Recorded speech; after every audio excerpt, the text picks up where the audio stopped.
What's going on, guys? It's Unknown Player here, and today I'm going to be going through all the total loot I've picked up in this Iron Banner from all three characters in this video. So the loot drops after games, the stuff from Lord Saladin, and of course those 3 rank 5 packages. I'll also be talking about my experiences and thoughts with this Iron Banner control, and of course feel free to leave a comments down below. What kind of loot did you get from this Iron Banner and how did you get on with this event?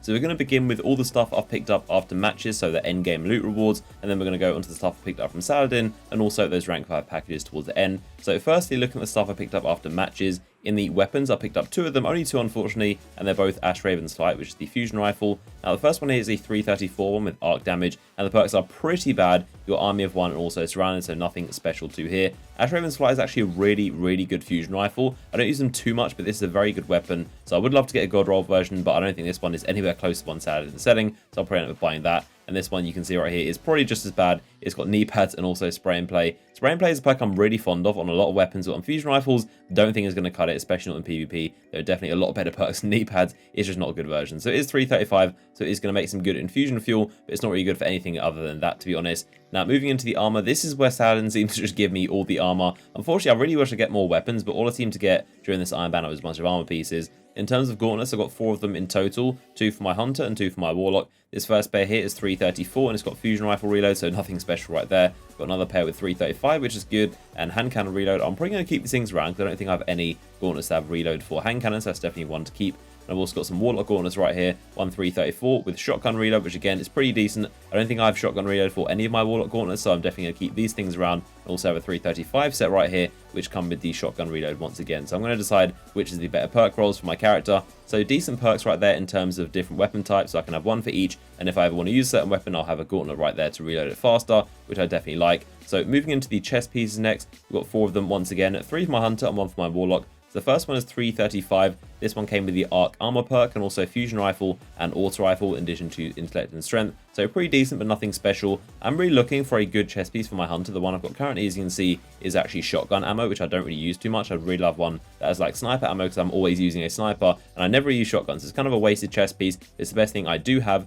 Look at the next chest piece. This one's 334, and this one came close to the perfect chest piece that I need. It's got the Void Armor, which I mostly use my Night Stalk, which I like, and it's got Pulse Rifle, which is decent. Of course, I'm using the Hawk Saw quite a lot recently, but unfortunately, it's got Fusion Rifle ammo in the secondary perk option, not Sniper. I'd really love that to be Sniper. That'd be a perfect chest piece. And it's also got Intellect and Discipline, so very close, but unfortunately, that is not the one. And the third one right here is 335. This one again is Pulse Rifle and also Fusion Rifle ammo, Solar Subclass and Intellect and Discipline. So close, but unfortunately I'm still waiting for a very good chest piece for my Hunter. And the Warlock one is Intellect and Strength, Scout Rifle and also Fusion Rifle and Solar Armor. So nothing too special there. So as you can see, I did not get lucky in the weapons department and definitely not in the terms of rolls either. So I'm going to be picking up the Ash Raven's Flight with Lord Saladin in the setting. He's got a very good one. If you're into fusion rifles, if you even want to try them out maybe, definitely pick this one up. It's probably one of the best fusion rifles you can get. Hidden Hand is going to be really helpful to make sure those bolts go where they're supposed to, and fusion rifles can be a bit weird sometimes with that, so that's going to definitely help out. In the middle column, you've got Enhanced Battery for an increased magazine size. I personally would go for Brace Frame though. This is nearly going to max out stability, which is going to make it really easy to use. And you've also got Oiled Frame there, which is going to max out the reload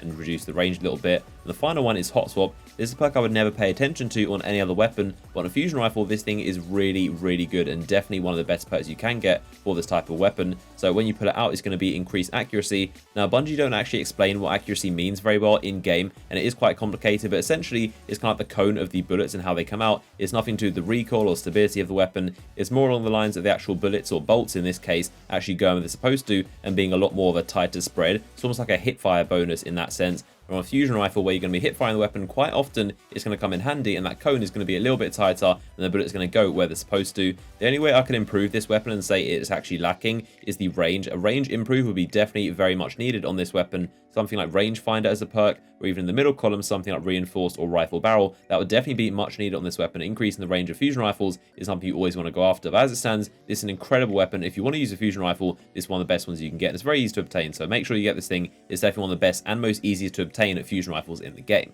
Now I'm also going to be picking up the Iron Wreath Sidearm. This is also a very strong version. I think one of the best perks you can get is going to be Rangefinder to increase the range. This thing comes close. It's got Zen Moment, which is decent. Hot Swap, which like I said is going to be very, very good for the sidearms you're putting out as a last resort, and hip firing, and the Snapshot and also Quick Draw are very good options as well. So a decent weapon right here with decent rolls, so make sure you pick this thing up if you don't have a sidearm, if you want to try out the Iron Wreath. It seems like most of the time Saladin is always selling a god roll, if not a very, very good version of a weapon, and you need to get incredibly lucky to actually get a drop that has better perks than the ones he's selling. So this is always a good standard, and make sure you pick up the ones he's selling because they're normally pretty good.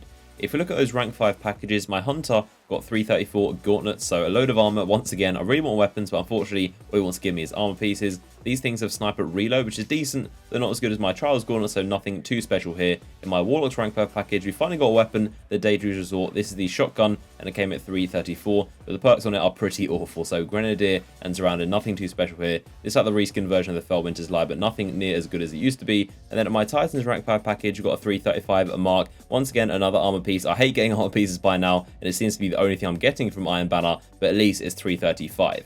So in terms of my Iron Banner experience and how I thought it was as a whole, this one didn't seem too bad. It definitely wasn't as bad as the last one in terms of connection and skill-based matchmaking. You definitely feel it's there. This one seemed very sweaty, of course, as it always is, but at least the connection this time around was actually decent and playable. I did have one game which was really awful. There was a red bar guy who was literally top of the scoreboard. I have no idea how that makes sense, how you can be a red bar and be top of the scoreboard and just destroying everyone. He was so difficult to kill. He was like glitching around. He was basically like a couple seconds ahead of everyone. So he was really difficult to kill. And once again, I have no idea how you can be a red bar and still coming top of the leaderboard. That shouldn't happen, and there should be some kind of damage referee like they talked about come into play where it punishes you having such a bad connection, because right now it's the other way around and me and my team are getting punished for having a good connection and we cannot kill this guy who's just glitching around the map. It's probably not his fault, like I've said, he's got a bad connection, nothing really he can do about it, but we shouldn't be punished for having to deal with his connection. But regardless of that game, most of the time the connection was actually decent and actually playable, so it seems a lot better. I think the packages definitely need a lot of work, because since they buff the actual endgame loot rewards, you can get a bunch of 335 stuff and loads of good rolls. Getting one 334 thing from a rank 5 package just doesn't seem to cut it,